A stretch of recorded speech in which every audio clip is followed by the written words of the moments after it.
রাসূলুল্লাহ সাল্লাল্লাহু আলাইহি সাল্লামের লাশ চুরি করতে পারবে তাকে মহাপুরস্কার দেওয়া হবে।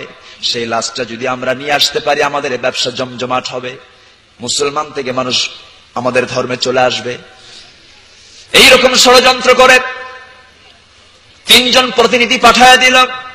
3 জন প্রতিনিধি যখন পাঠায়া দিল পবিত্র মদিনায়, মদিনার মাটিতে যখন তারা পা দিল, তাদের চাইতে সুফি মানুষ মদিনার মাটিতে আর কেউ নাই। এমন সুন্দর লেবাস তাদের, সুন্দর পোশাক নিয়ে, সুন্দর লেবাস নিয়ে যখন তারা মদিনায় চলে আসলো, মদিনার মাটিতে যখন পা দিল, মাথায় ইয়া বড় পাগড়ি, বিশাল বড় জুব্বা, কিন্তু খ্রিস্টান কিন্তু ইহুদি, বিশাল বড় জুব্বা লাগায়া, ইয়া বড় দাড়ি লাগায়া মসজিদে নববীর প্রথম কাতারে বসে শুধু নামাজ পড়ে আর জিকির করে, নামাজ পড়ে আর জিকির করে, সারাদিন এই কাজ।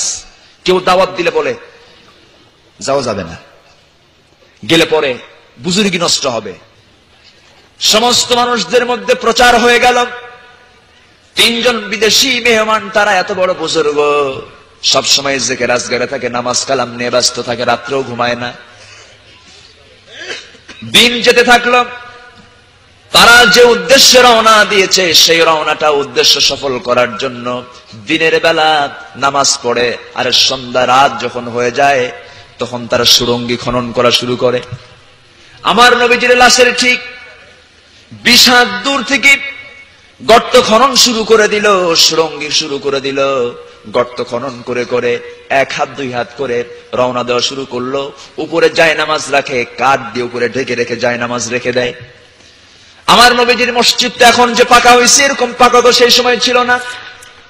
আমার নবীজি যখন মসজিদটা বানাইছিলেন 2 জন সাহাবীর কাছ থেকে কিনে নিয়ে খেজুরের গাছ দিয়া আমার নবীজি মসজিদ বানিয়েছিলেন। ফ্লোরটা ছিল কাঁচা। আমার নবীজির যখন মৃত্যুবরণ তিনি যখন করলেন, তার কবরস্থান ছিল কাঁচা। 20 হাত দূর থেকে গর্ত খনন করা শুরু করলো, সুড়ঙ্গি করা শুরু করে দিল। সুড়ঙ্গি যখন শুরু করলো, রাত যখন হতে থাকে এই কাজটা শুরু করে, দিনের বেলায় নামাজ পড়ে। এই করে করে ধীরে ধীরে যখন দিন যেতে থাকলো, রাত যেতে থাকলো, 1 দিন 2 দিন 4 দিন 5 দিন 6 দিন, এই করে করে 1 হাত করে করে 2 হাত করে করে 10 হাত পর্যন্ত চলে গেল।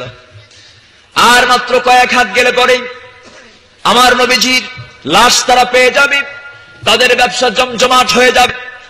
আল্লাহর পরে যার স্থান, সেই বিশ্ব নবীর লাশ যদি আমরা পেয়ে যাই, মানুষের আস্থা নষ্ট হয়ে যাবে, দিন বিপন্ন হয়ে যাবে, মুসলমানরা তাদের নেতৃত্ব হারায় ফেলবে। চিন্তা করেন ষড়যন্ত্র কত বড়, কি বিশাল দুঃসাহস নিয়ে তারা রওনা দিয়েছে। পৃথিবীর সমস্ত আম্বিয়া কেরাম তারা যারা শুয়ে আছেন, তাদের দেহ মাটি কখনো গ্রাস করবে না, তাদের দেহ কোনো মাটি ভক্ষণ করতে পারবে না, তারা জীবিত। জোরে বলেন সুবহানাল্লাহ। তাদের লাশটা দেহ পচবে না, মাটি কখনো হজম করতে পারবে না। আমার নবীজি মদিনার মাটিতে শুয়ে আছেন, আর মাত্র কয়েক হাত বাকি আছে, তারা ইতিমধ্যেই পেয়ে যাবে। আমার নবীজির সঙ্গে সঙ্গেই সেই সময়ের একজন শ্রেষ্ঠ, একজন বুজুর্গ শাসক ছিল বাদশাহ নুরউদ্দিন। বাদশাহ নুরউদ্দিনকে রাত্রেবেলা স্বপ্নে দেখায় দিলেন। আমার নবীজি বললেন, ও বাদশাহ নুরউদ্দিন, এই কয়েকদিন যাবত 3 জন লোক আমার রওজা শরীফের পাশে, আমার লাশের পাশে, আমি যেখানে শুয়ে আছি ঠিক তার পাশে থেকে মসজিদে নববীর ভিতর থেকে দিনের বেলা তারা নামাজ পড়ে, রাত্রে বেলা আমার লাশটাকে চুরি করার জন্য তারা সুড়ঙ্গি খনন করছে, গর্ত খনন শুরু করে দিয়েছে। ইতিমধ্যে তারা অনেক দূর পর্যন্ত আগায় আসছে। ও বাদশাহ নুরউদ্দিন, ওই 3 জন চেহারার অধিকারী যারা, ওই 3 জনকে তোমার সামনে প্লেস করে দিলাম। এই 3 জন ছবি, 3 জন চেহারার এইরকম আকৃতির, এই 3 জনকে যেখানে পাইবার সঙ্গে সঙ্গে কতল করে দিবা। বাদশাহ নুরউদ্দিন ঘুম থেকে জাগা পেয়ে গেলেন, আর আল্লাহর শুকরিয়া আদায় করলেন, আল্লাহর কাছে প্রার্থনা করলেন, ওযু করে নামাজ পড়লেন, আর চোখের পানি ফেললেন, বললেন, আয় আল্লাহ তাআলা, জীবনে কোরআন পড়েছি, হাদিস পড়েছি, এই চক্ষু দিয়ে স্বপ্নে কখনো নবীজিকে দেখি নাই, সরাসরি দেখতে পাই নাই। আমি একজন অধম বান্দা, তোমার নবীজিকে দেখতে পারলাম, মেহেরবানি করে আমার চক্ষুটাকে তুমি শীতল বানায়া দাও। জোরে বলেন সুবহানাল্লাহ। আমার ভাইয়েরা, এই বাদশা নুরউদ্দিন এই যখন স্বপ্নটা দেখলেন, 2 দিন চলে গেল। মদিনার প্রত্যেকটা মানুষের সঙ্গে বাদশা নুরউদ্দিন দেখা করলেন, কথা বললেন, কিন্তু তালাশ করে তন্ন তন্ন করে তিনি খোঁজা শুরু করলেন, কিন্তু 3 জন পরিচিত চেহারা নবীজি যে দেখাচ্ছিলেন সেই পরিচিত চেহারাগুলো তার নজরে পড়ছে না। তন্ন তন্ন করে খুঁজতেছেন, কাউরে তিনি খুঁজে পান না।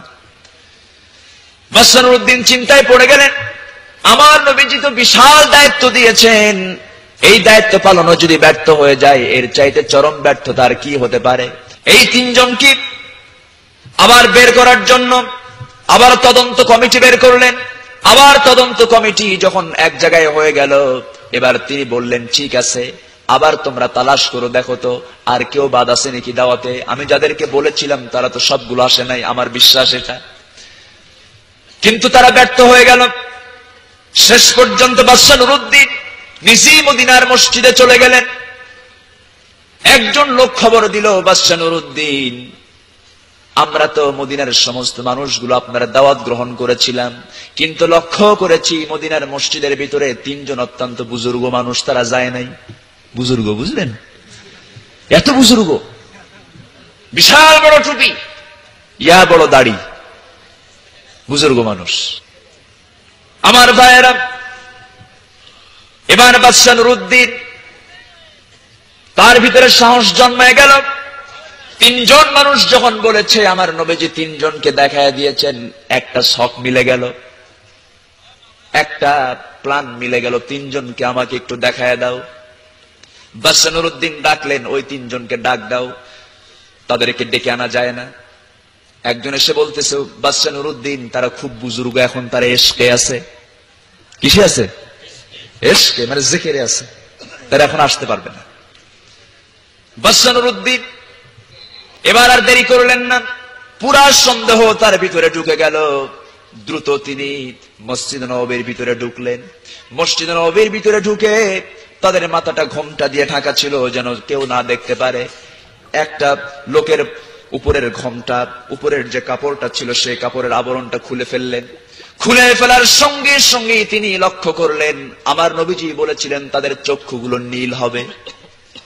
নীল বরণের চক্ষু বিশিষ্ট 3 জন লোক তোমার সামনে, তুমি যদি পাও এদেরকে কতল করবা। আমার নবীজির দেখানো স্বপ্নে ব্যক্তির সঙ্গে তাদের চেহারার হুবহু মিল থেকে গেল। আল্লাহু আকবার বলেন। এবার শত্রু তিনি তার নিজের নিয়ন্ত্রণে নিয়ে নিলেন আর বললেন, তোমরাও কৌশল করো, আমার আল্লাহও কৌশল করেন, তোমাদের কৌশল ব্যর্থ, আমার আল্লাহর কৌশল বিজয়ী। জোরে বলেন সুবহানাল্লাহ। আর তোমরা 1 কদমও নড়তে পারবা না, 1 কদমও নড়তে পারবা না। এখন বলে দাও কোন দিক দিয়ে গর্ত খনন করেছো, সেই গর্ততে আমার ঢুকতে হবে। এবার বাদশা নুরউদ্দিন যখন বললেন, তাদের মধ্যে একজন বলে ফেললো, বাদশা নুরউদ্দিন বলতে পারি, বলবো, কিন্তু অনুরোধ, আমাদেরকে মারবা না। মারবো কি মারবো না এরপরে হবে, তুই আগে দেখা। এমন সুন্দর করে সাজায় রাখছে, সুন্দর করে জায়নামাজ বিছায়া রাখছে, বোঝার মতো ক্ষমতা নাই। এমন জায়গা থেকে একটা গর্ত বের হয়ে আসলো, বোঝার মতো কোনো ক্ষমতাই নাই, একটা বের করে দিল গর্ত। বাদশা নুরউদ্দিন সেই সুড়ঙ্গের ভিতরে ঢুকলেন। সুড়ঙ্গের ভিতরে ঢুকতে ঢুকতে এমন দূর পর্যন্ত চলে গেলেন, ওই শত্রুরা এমন কাছ পর্যন্ত চলে গিয়েছিল, আমার নবীজির লাশ পেতে মাত্র 1 হাত বাকি ছিল। আর মাত্র 1 হাত বাকি, সঙ্গেই তারা লাশ পেয়ে যেত। বাদশা নুরউদ্দিন ভিতরে ঢুকলেন। ভিতরে ঢোকার পরে মাত্র যখন 1 হাত বাকি দেখলেন, মাটি কিছু ভেঙে পড়েছে, আর আমার নবীজির সুন্দর 2খানা পা চাঁদের মতো উজ্জ্বল হয়ে আছে।